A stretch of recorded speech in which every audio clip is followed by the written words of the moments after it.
Certains y voient un commencement, d'autres une simple fin. La mort, c'est un sujet souvent tabou dans notre société, mais c'est aussi une affaire de gros sous. Le marché des obsèques par an en France pèse plus de 2 milliards d'euros et l'ouverture à la concurrence il y a déjà 25 ans n'a pas profité aux familles endeuillées, mais aux prestataires, c'est ce qu'estime le dernier rapport de la Cour des comptes. Alors comment fonctionnent les pompes funèbres? Quelles sont les alternatives pour faire baisser la facture? Et comment évoluent nos rites en fonction des cultes, mais aussi des modes? La mort, si on en parlait, c'est le thème de cette enquête de région.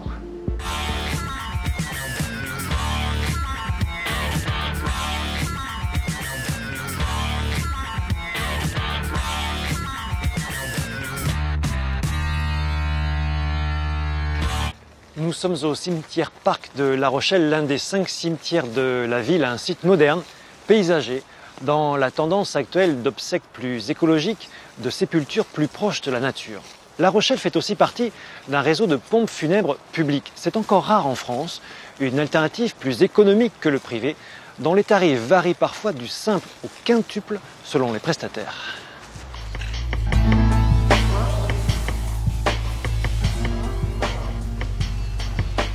Donc là, on vient de finir les petites ablutions.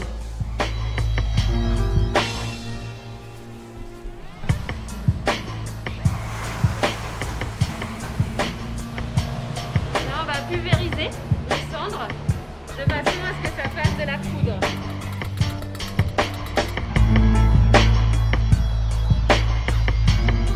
Si on fait ce métier, c'est pour l'humain avant tout, et être auprès des familles.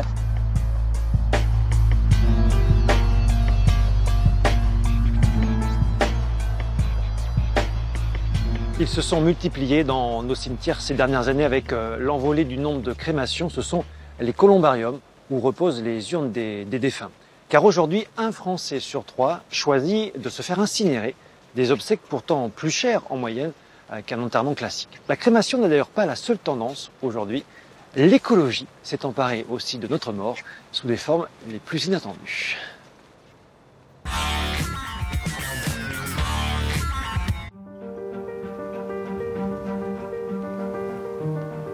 Et si finalement, nos cimetières étaient amenés à disparaître? Pour mieux renaître de leurs cendres juste sous ces arbres, dans des espaces 100% naturels.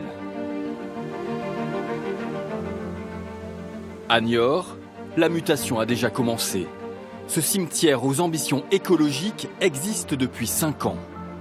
Et certains n'hésitent pas à faire visiter leur future dernière demeure végétale.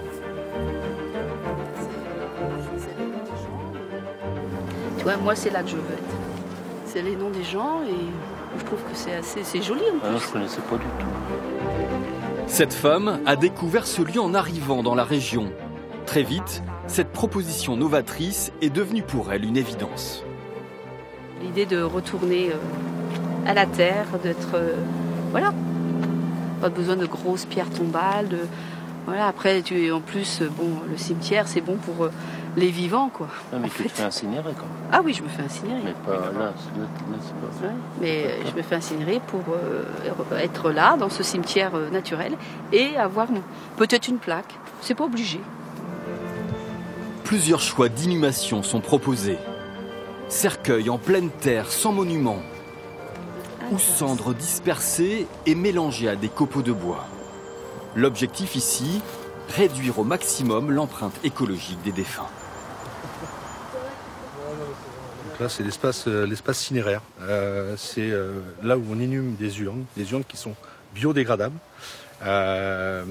Ensuite, vous avez un petit pupitre comme celui-ci pour matérialiser l'emplacement. On laisse ensuite la possibilité aux familles de planter des petits bulbes, des fleurs, de la végétation. Un cimetière devenu refuge pour la biodiversité, régulièrement entretenu par des agents municipaux. Tout est fait à la main, sans le moindre produit phytosanitaire. On voit beaucoup plus de papillons, de sauterelles, les petits insectes qu'on a peut-être tendance à perdre avec nos insecticides qu'on balance un peu à outrance comme ça. Donc bon, ici c'est vrai que là on n'a pas ce problème-là, c'est vrai que ça vit, il y a beaucoup de vie. C'est paisible. Désormais une référence en France, le cimetière naturel de Niort accueille le dernier repos d'une centaine de défunts. Des pratiques funéraires écologiques, une préoccupation pour de nombreux Français. Ils voient dans les cimetières traditionnels des usages d'un autre âge.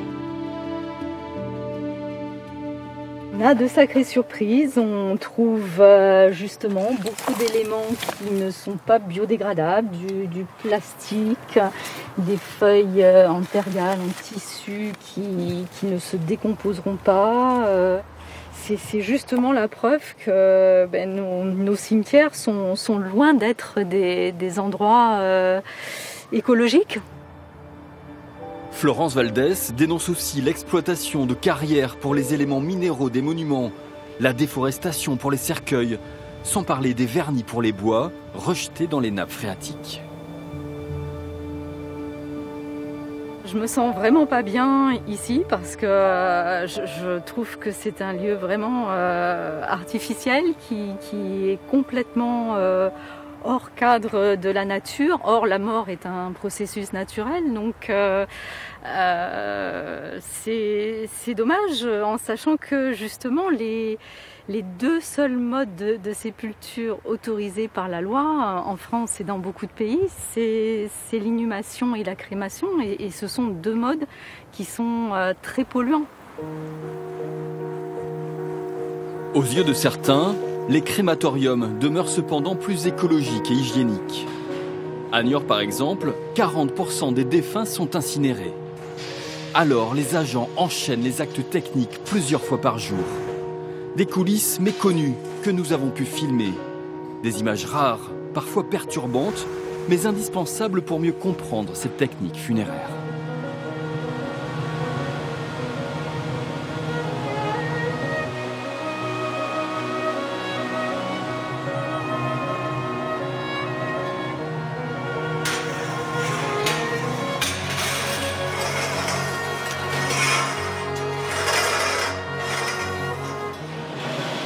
Donc là, le descendrage est terminé. Ça va être en refroidissement pendant 10 minutes avant qu'on passe les cendres au pulvérisateur. Vous pouvez nous expliquer ce que vous faites là? Là, je suis en train de retirer les vis des cercueils pour ensuite pouvoir le passer au pulvérisateur. Donc on n'est pas obligé de tout enlever, on enlève le plus gros et on vérifie surtout qu'il n'y ait pas de prothèse. Une plus impressionnante. C'est quoi, une prothèse de jambe? Oui, c'est un col du fémur en fait. Et ça devient quoi? C'est recyclé ça? C'est recyclé. Là on va pulvériser les cendres de façon à ce que ça fasse de la poudre. Puisque légalement on est obligé de rendre à la famille des cendres et pas un squelette.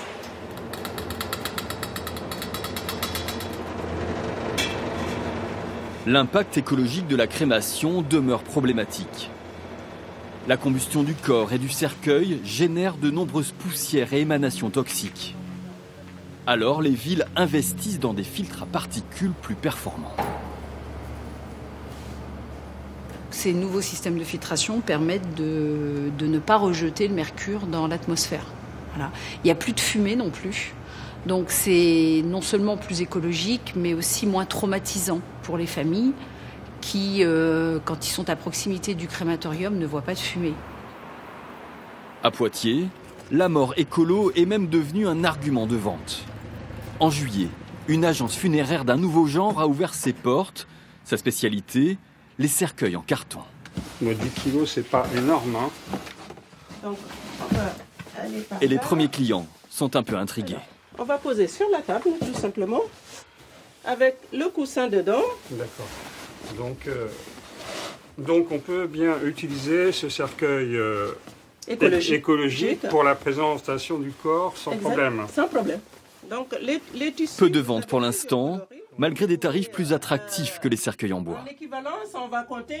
Il faut que les démarches soient moins stressantes pour les familles et qu'on ne les harcèle pas avec des prix exorbitants qui sont appliqués partout en France. Il faut que les gens prennent la démarche écologique en disant on peut s'enterrer dignement, dans le respect.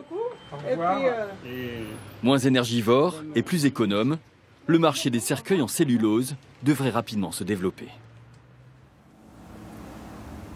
Florence Valdès, elle, veut aller beaucoup plus loin. Sur un lit douillet de broyat, son combat, faire légaliser l'humusation. Alors elle ne cesse de s'informer sur cette technique 100% écologique, comme avec ce reportage de la télévision belge. Ses anciens compagnons planteront la stèle, puis l'enseveliront sous une couche de matière végétale broyée. Le manteau de compost le tiendra bien au chaud et Francis, son ami humusateur agréé, veillera personnellement à ce que toutes les conditions soient réunies pour que son corps puisse au plus vite revenir à la terre. Le principe est simple, transformer le corps du défunt en compost à l'aide de micro-organismes. Un processus de 12 mois durant lequel les dépouilles deviennent un mètre cube d'humus, de quoi fertiliser une centaine d'arbres. C'est la logique même de la vie.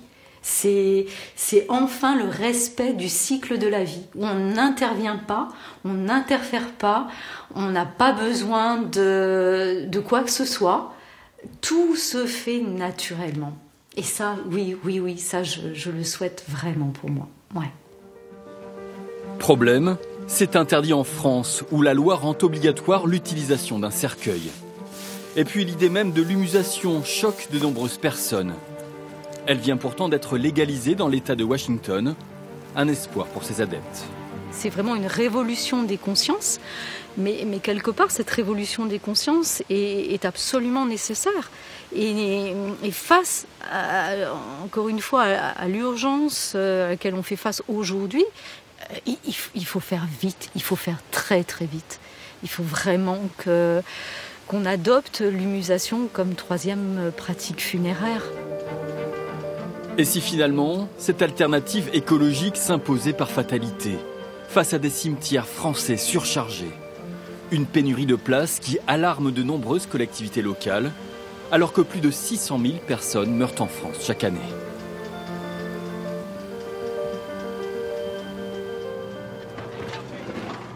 La mort, si on en parlait, c'est le thème de cette nouvelle enquête de région. Bonjour Patrick Lerognon. Bonjour. Merci de nous avoir rejoints. Vous êtes directeur général des pompes funèbres publiques de La Rochelle. Une spécificité, c'est encore rare en France. On va en parler dans un instant. D'abord, parlons du chantier de ce nouveau crématorium. Alors, les crématoriums en Charente-Maritime, pour l'instant, il n'y en a que 2.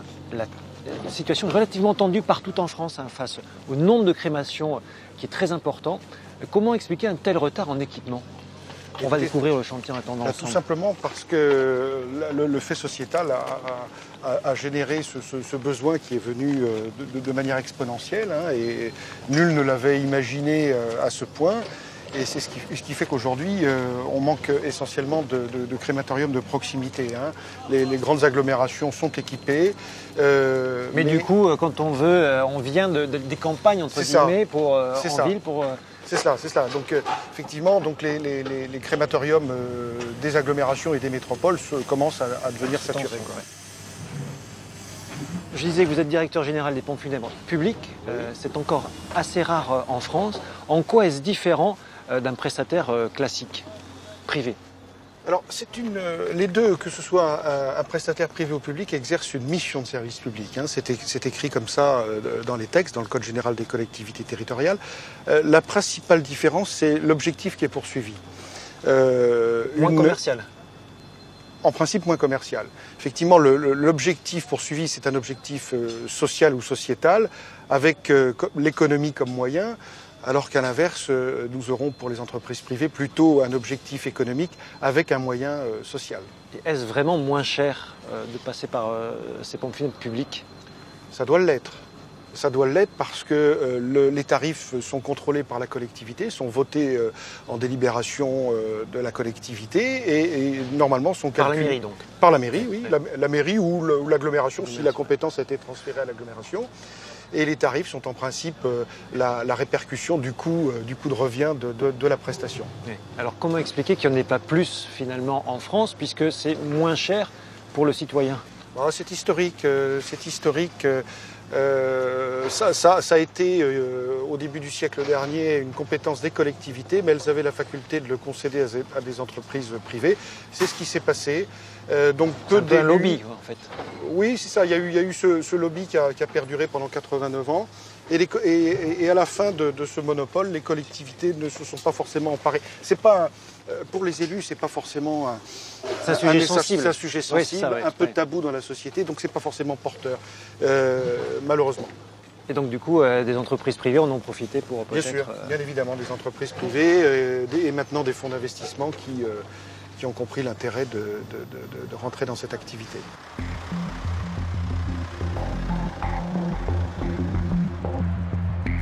Messieurs, donc nous allons procéder à l'inhumation. Je vais vous demander de sortir le cercueil, de l'amener jusqu'à la sépulture et on débriefera après.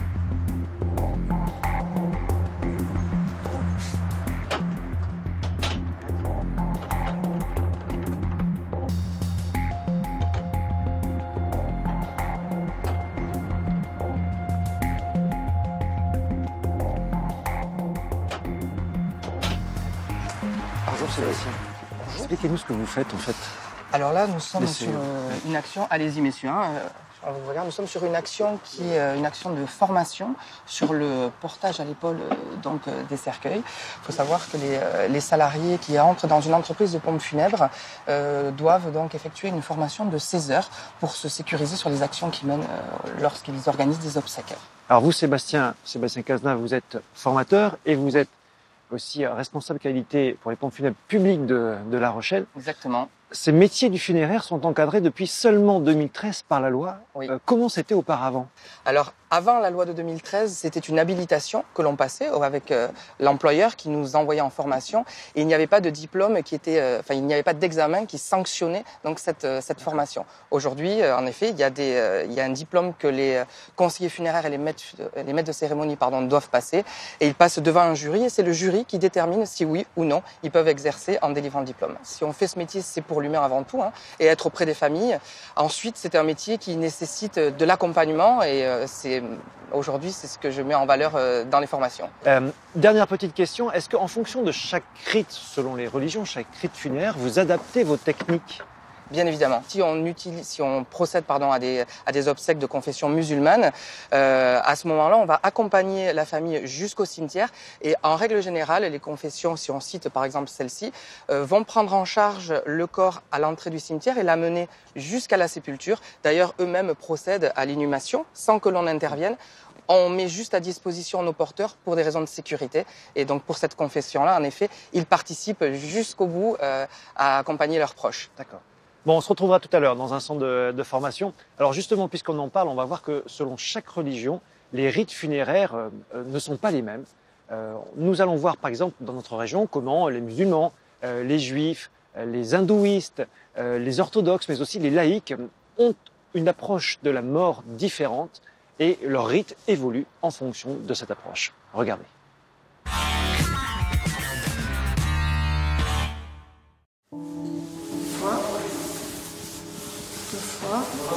Et 3 fois. C'est un rituel qui existe depuis la nuit des temps. Préparer le défunt pour sa nouvelle vie. Voilà, donc là on vient de finir les petites ablutions. Avant d'être enveloppé dans un linceul blanc, le corps doit être lavé, purifié et parfumé. Dans la tradition musulmane, la toilette mortuaire est très codifiée pour que le défunt garde toute son intégrité. On se base par rapport à la sunna du prophète. Donc tous ces gestes ne sont pas anodins. Donc le prophète faisait comme ça, on le fait. Et on le fait de la meilleure des manières pour le défunt en fait. Selon les textes sacrés, seules 4 personnes du même sexe ont l'autorisation de manipuler le corps. Ces formations spécifiques, organisées par la mosquée de ce nom, s'adressent à tous les croyants qui souhaitent prendre soin de leurs disparus. À la fin du lavage, on voit que la personne, elle est toute blanche, elle est belle, ça sent extrêmement bon, plus bon qu'un vivant des fois, je me dis. Moi, je suis admirative du défunt. C'est-à-dire que quand je vois un mort, ça me fait rien du tout. Je me dis juste qu'il est en avance sur moi. Je me dis qu'il va rencontrer Dieu avant moi. Dans la religion musulmane, la mort n'est pas une fin, c'est un passage. Nous sommes dans une société aussi qui cache la mort. Pas Ah, ça, c'est non. vrai, ça. Et il faut montrer là-bas. Il faut les... Dédramatiser, c'est le rôle de l'imam. Pour lui, les rites funéraires sont indispensables. Ils permettent de mettre des mots sur ce moment clé de la vie. Scientifiquement, tout le reste peut être... Tout être humain, dans toutes les civilisations, dans toutes les cultures, il y a le rite qui prépare à ce moment important de la vie de l'être humain qui est la mort. Sauf que les monothéismes et l'islam en particulier donnent un sens. C'est pas la fin, c'est le commencement. Et le Coran nous dit que ce rite, on l'a appris des animaux. Pour dire que c'est naturel, on a toujours besoin d'enterrer le corps pour faire ce qu'on appelle le deuil. Même si on trouve un seul organe, on doit l'enterrer.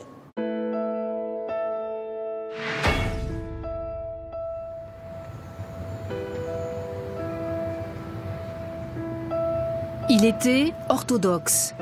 Elle n'était pas pratiquante. Jusqu'à la mort de son mari, c'était il y a 4 ans.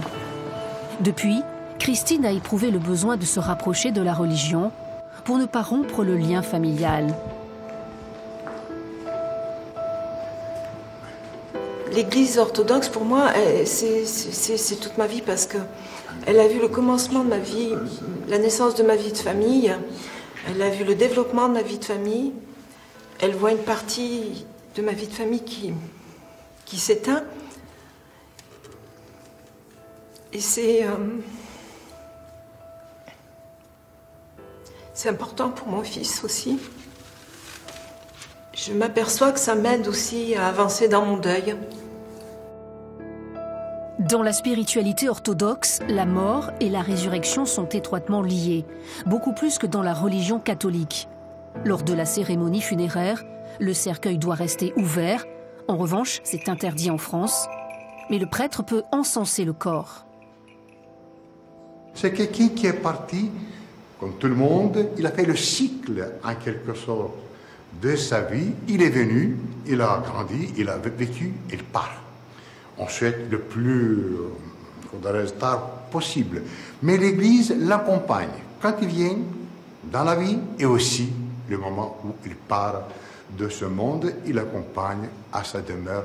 Voilà. Et il continue aussi à prier pour le repos de son âme. C'est son rôle, c'est l'Église.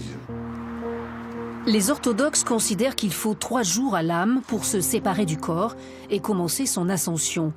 La sépulture est orientée vers le soleil levant, une veilleuse installée sur la tombe. Des rites pour ne pas oublier. Cette flamme, c'est sa présence, c'est son âme qui est parmi nous, qui est toujours là, bien présente. C'est sa symbolique. On n'a plus l'enveloppe charnelle, mais on a la flamme qui reste. En France, qu'elle soit orthodoxe ou pas, la cérémonie des obsèques doit être conforme à la loi. Les cimetières sont donc laïques, mais certains proposent des espaces affectés aux musulmans. Cela permet de proposer une sépulture adaptée à leurs coutumes. Dans l'agglomération bordelaise, de plus en plus de familles font le choix d'enterrer leurs morts sur place. Nabila est d'origine marocaine. Elle vient régulièrement se recueillir sur la tombe de sa cousine. Et vous qui êtes jeune, vous vous projetez un peu votre propre mort? Je sais pas. C'est délicat, je sais pas. En tout cas, j'aimerais bien être enterrée ici. Pourquoi? C'est mon pays. J'ai ma famille ici. 77% des musulmans sont enterrés ici en France. Et là, je vous donne l'exemple du carré musulman d'Arctique. Et ça, c'est une très bonne chose. Parce que être enterré dans son pays, le rapport à la mort, c'est aussi l'attachement affectif à notre terre natale, qui est la France. Et ça, c'est très symbolique pour nous.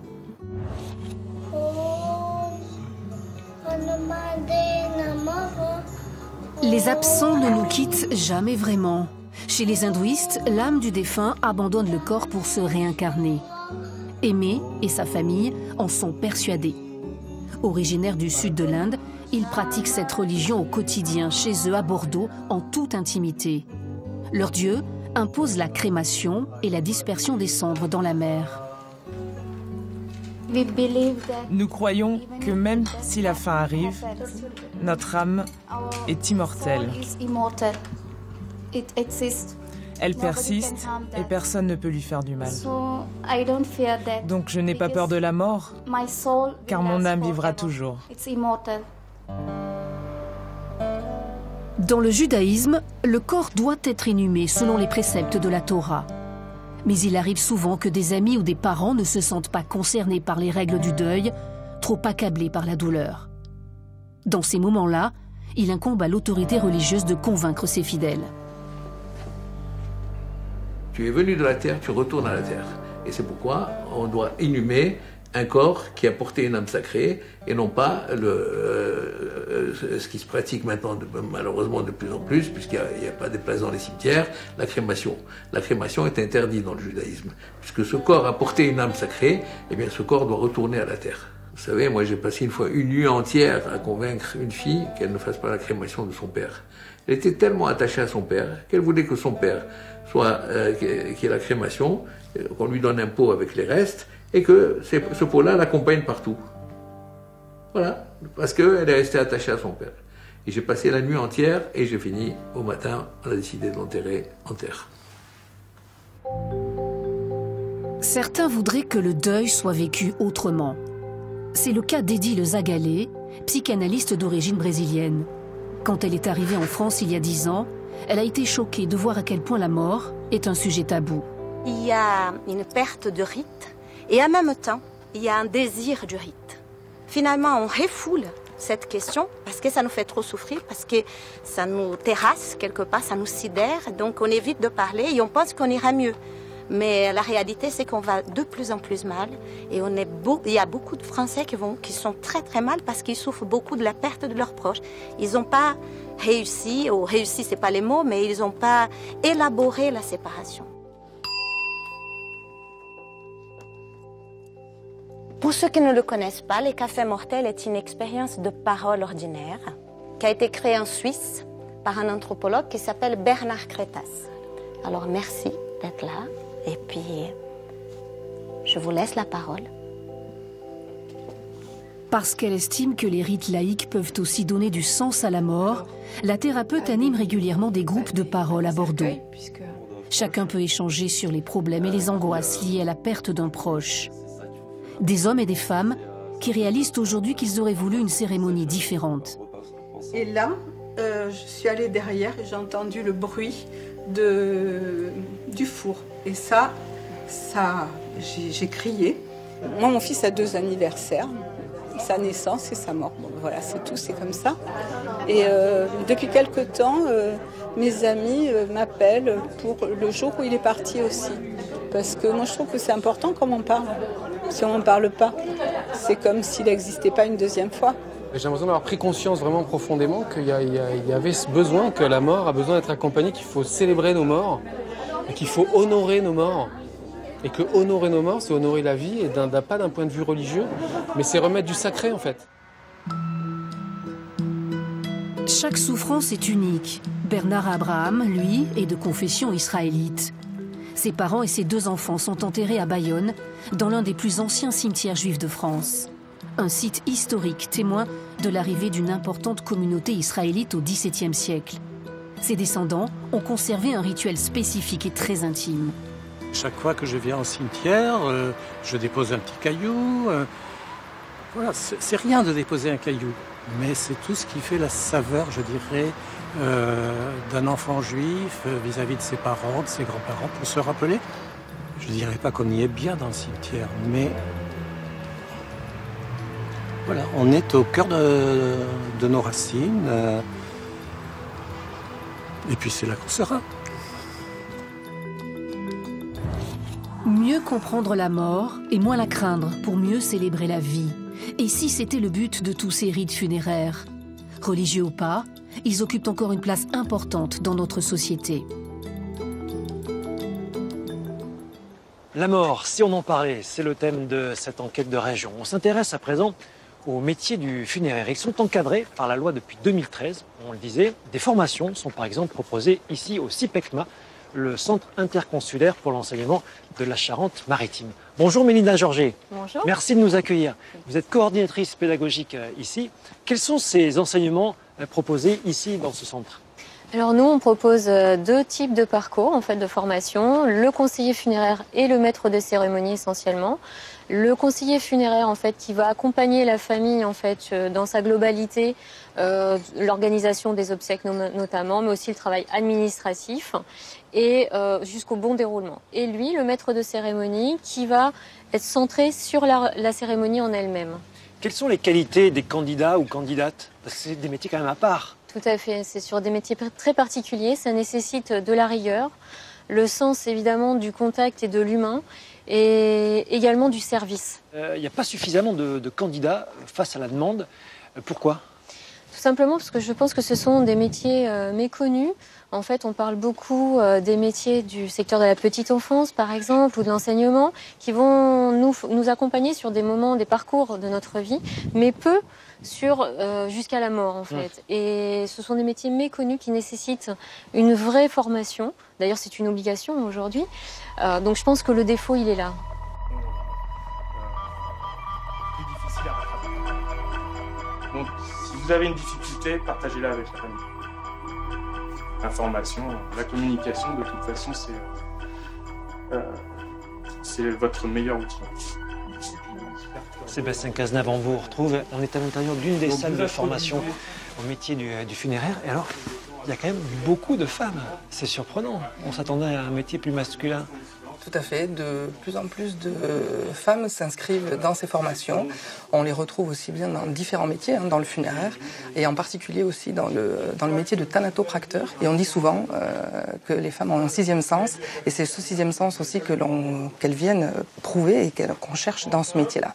Il y a un profil type de candidat à ces métiers du funéraire ou pas? Les apprenants sont ici, ça va de 19 ans jusqu'à 54-55 ans. Ça peut même aller au plus. Alors des familles très vulnérables, évidemment, à ce moment-là, qui sont obligées d'organiser des obsèques en quelques jours seulement. Vous qui travaillez dans des pompes funèbres publiques, quel conseil essentiel vous donneriez pour ne pas se faire arnaquer?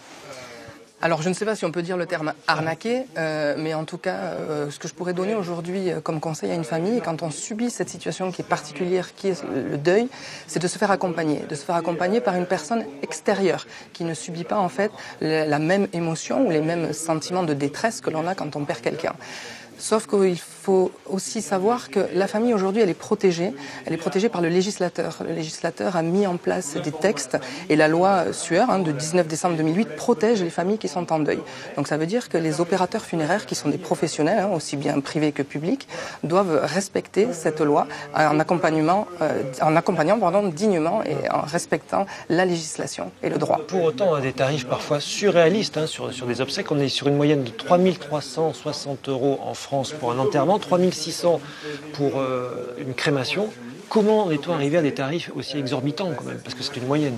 C'est une moyenne, en effet, au plan national. Les tarifs, en fait, s'appliquent en fonction. Alors, il faut savoir que le service public, comme le privé, quand on est face à un opérateur privé, on n'a pas le droit de faire de concurrence déloyale. Donc, on ne peut pas avoir des tarifs très bas, parce qu'on pourrait nous attaquer justement en nous disant « vous appliquez des tarifs très bas, donc il n'y a pas du tout de concurrence. Donc, les familles viennent chez vous. » Aujourd'hui, en fait, le tarif des obsèques est lié surtout, ce montant que vous exprimez, il est lié surtout aussi aux infrastructures qui sont nécessaires pour accueillir les défunts.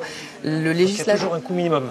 Il y a toujours un coût minimum, en effet, et d'ailleurs, le législateur s'est penché dessus sur l'augmentation du capital que l'on peut prélever sur le compte d'une personne.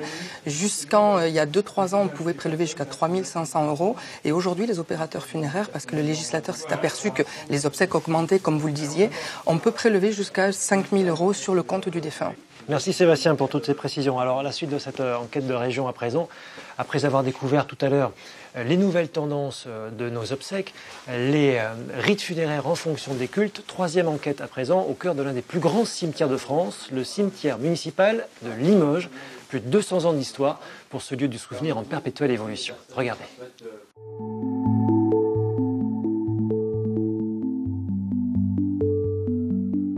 Avec ses 40 hectares, le cimetière de Louillat à Limoges est l'un des plus grands de France.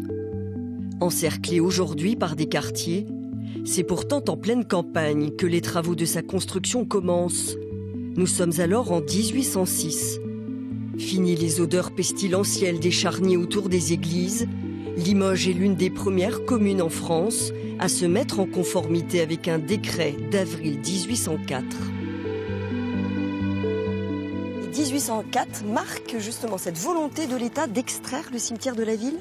Jusqu'à Napoléon, pour être clair, jusqu'à Napoléon Ier, pratiquement, les morts vivent avec les vivants, au milieu des vivants, autour des églises, à l'intérieur des villes. Inutile de vous dire qu'il n'y a pas de grands tombeaux comme on en voit ici, pas du tout. Mais simplement, les morts durent 10 ans, si j'ose dire.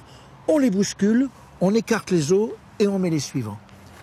À partir, au contraire, de ces cimetières créés en pleine campagne, on change de monde, on se retrouve avec des concessions perpétuelles qui permettent aux communes de financer les cimetières. Et ça, c'est valable pour la France entière. Jusque-là, les cimetières étaient ouverts, traversés en permanence par les gens. Les enfants s'en servaient de cours de récréation. Et à partir des cimetières nouveau style, on se retrouve avec des espaces qu'on va enclore de murs. Depuis plus de 100 ans, le cimetière raconte l'histoire de la ville. Sa grande industrie porcelainière fait évoluer l'art funéraire. Sur le granit des tombes apparaît le blanc des assiettes en porcelaine pour les noms, des décors ou des épitaphes.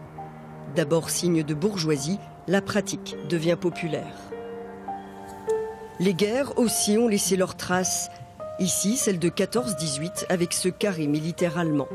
Limoges était un centre de regroupement de blessés et très caractéristique de Limoges, de sa culture pacifiste, socialiste, ces tombes ont été régulièrement fleuries par le député-maire de l'époque, dès 1919-1920, parce qu'il était partisan de la réconciliation entre les peuples et bien sûr, au grand scandale, les bien-pensants. Des drames, plus proches de nous, ont également leur mémorial.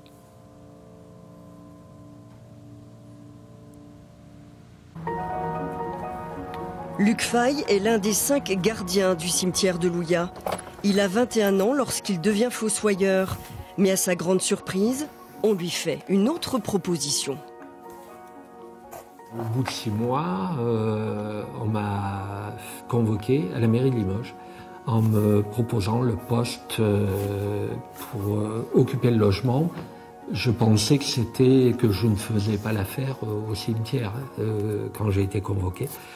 Et puis, j'étais juste fiancé.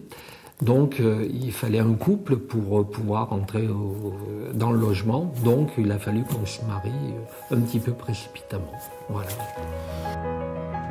Et c'est ainsi que depuis 38 ans, il arpente les allées et contre-allées du cimetière. Il en connaît les moindres recoins. C'est une chapelle la plus grande du cimetière. Et elle date à peu près de 1800 et quelques, quoi. Et il y a quelque chose que je voudrais vous montrer. Il y a... Bon, là, c'est un petit peu rouillé, mais normalement, ce boulon, enfin, cette cache-vis, ça permet d'ouvrir cette chapelle, quoi. Il y a une clé bien spécifique pour ouvrir cette chapelle et, bien sûr, il faut le savoir. Son rôle, s'assurer de la quiétude des lieux et de leur respect. Il nous arrive qu'il y ait des choses qui disparaissent par rapport soit à la revente, par rapport aux métaux ou des gens qui prennent des fleurs sur les concessions pour les transférer sur leurs concessions. Ces souvenirs ne manquent pas. Le tournage du film de Patrice Chéreau en 1997 par exemple. Ceux qui même prendront le train. Une phrase prononcée par le documentariste parisien François Reichenbach, inhumé ici. Ici, par exemple, ils avaient demandé à un maquettiste de faire 3 tombes, et donc des anciennes tombes, et pour qu'il y ait une personne, un acteur qui puisse venir se recueillir sur une de ces tombes. Dis-moi, alors merci pour les infos, d'avoir envoyé quelqu'un. Donc du coup, ça a permis... La conservatrice du cimetière, elle, vient juste de prendre son poste. C'est une mission qui est très intéressante, mais très diversifiée et surtout complexe. pour laquelle on n'a pas trop droit à l'erreur puisqu'il y a une législation, il y a des règles à respecter, il y a beaucoup de vérifications, de la réglementation funéraire, et c'est pour ça qu'on a ces codes qui nous permettent aussi de faire des recherches. Et puis, donc, il y a tout le personnel à gérer, il y a une cohésion à avoir avec les équipes, les travaux. Et il a fallu que je découvre le cimetière.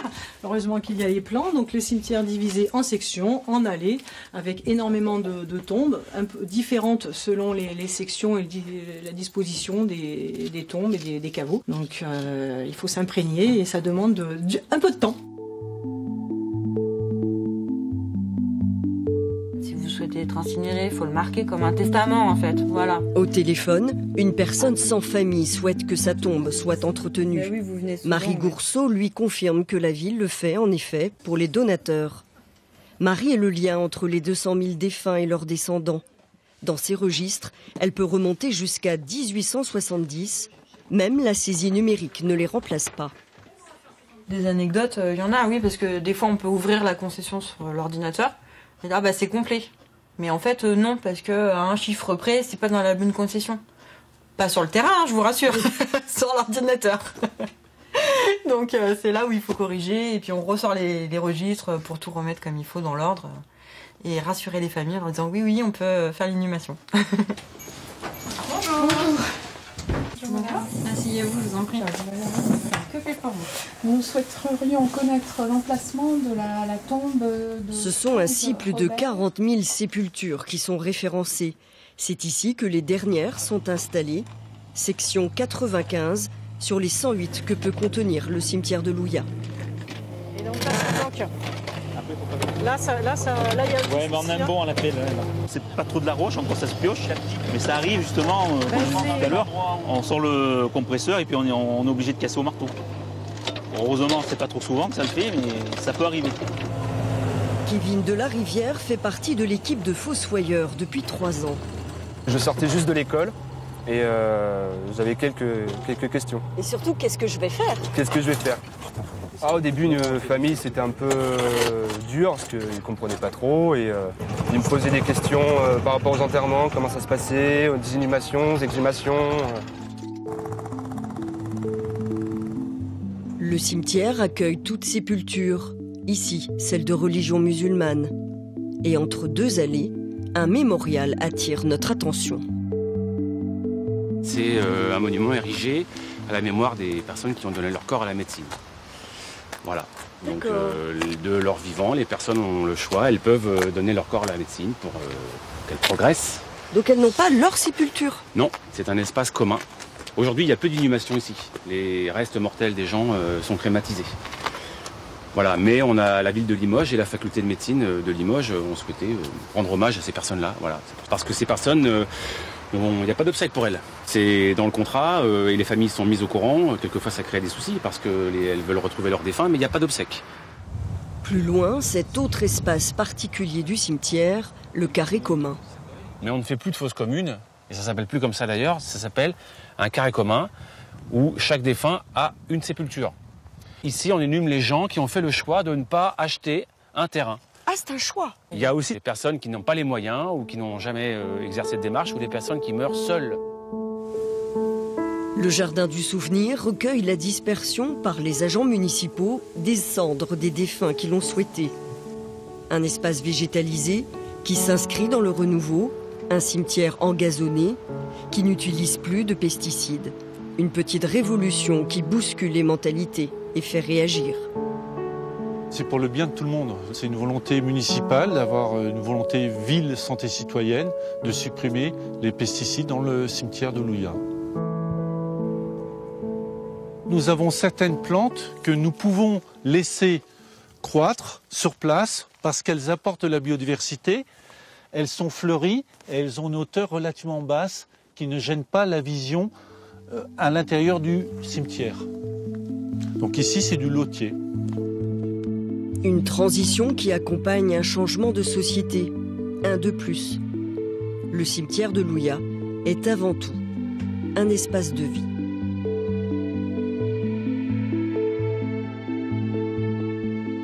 La mort, si on en parlait, c'est le thème de cette enquête de région. Nous sommes en Charente-Maritime, département qui a la particularité d'avoir des pompes funèbres publiques dans certaines communes.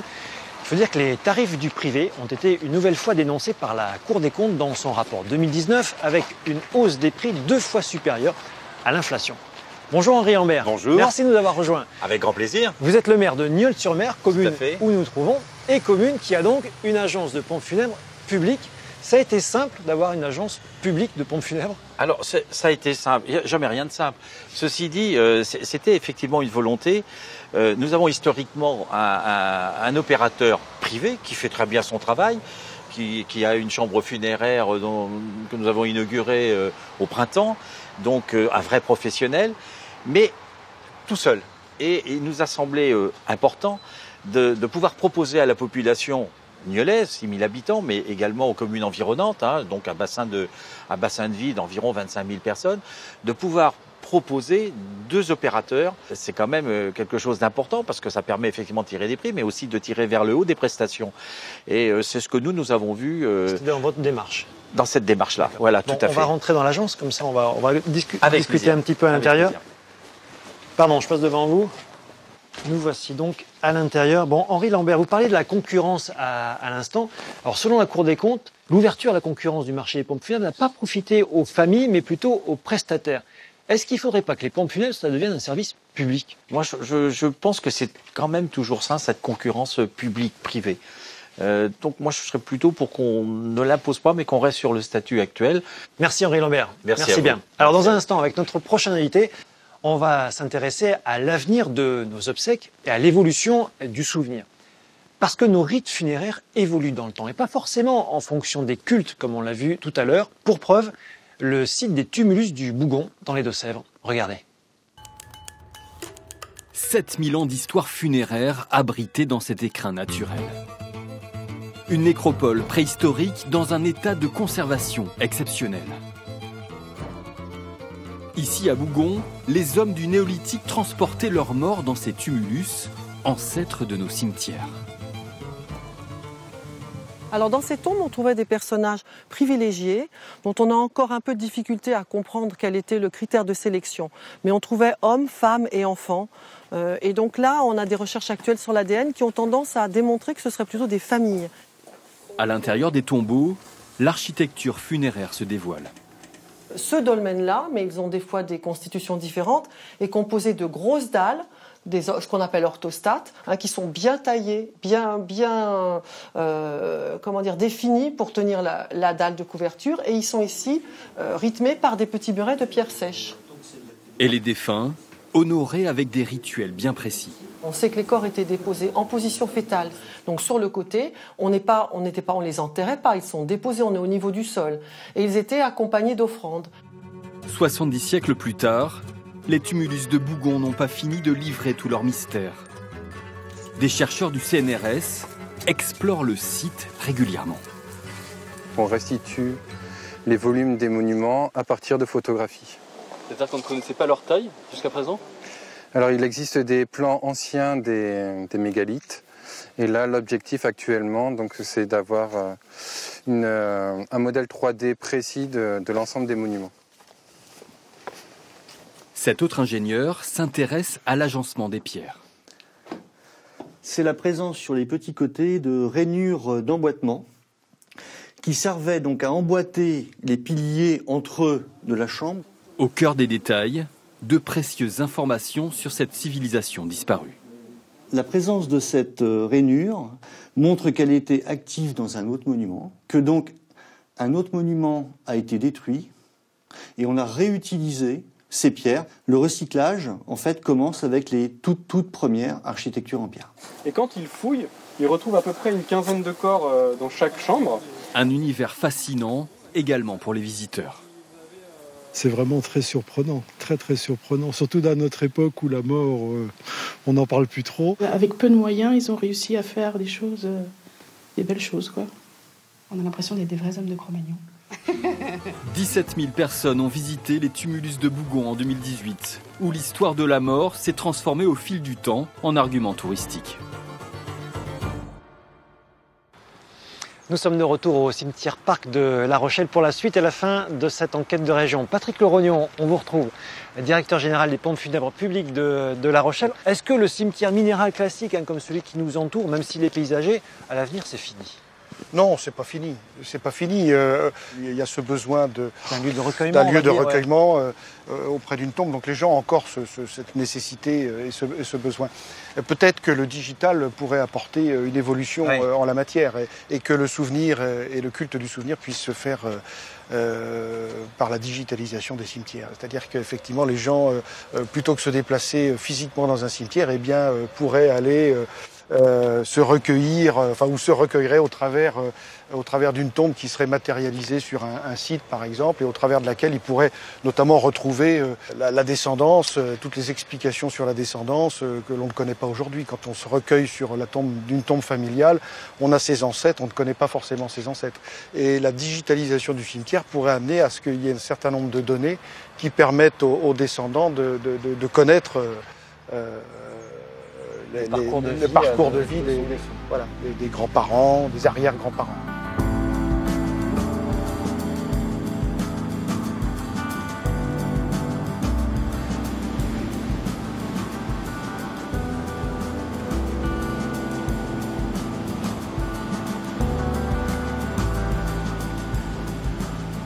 Il est d'usage de dire que le malheur des uns fait le bonheur des autres. Les pompes funèbres, en effet, ont de beaux jours devant elles ces prochaines décennies, car en France, le nombre de décès devrait mathématiquement augmenter, conséquence du dernier baby-boom.